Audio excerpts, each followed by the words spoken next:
Kung marami ang kinilig kina Carrot Man at Cabbage Man, aba mabibighani naman ang kalalakihan sa isa na namang viral sensation, si Kwek Kwek Girl.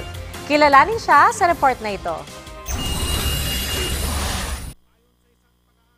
Matapos sumikat at maging viral ang bae ng Mountain Province na si Carrot Man, ito naman daw ang babe ng Olongapo City, si Kwek Kwek Girl. Nag-viral ang litrato ng babaeng mahaba ang buhok at maamo ang mukha na nagtitinda ng kwek-kwek. Marami ang nabighani sa pang-beauty contest niyang ganda. Sa kanya mismong birthday, natunto ng GMA News si Kwek Kwek Girl na nakilala si Precious Gem Layug, 23 taong gulang. Si Precious mismo ang naglalako ng kanyang mga panindang street food na dinudumog naman ng kanyang mga suki. Madalas daw siyang magtinda sa gilid ng isang simbahan at eskwelahan.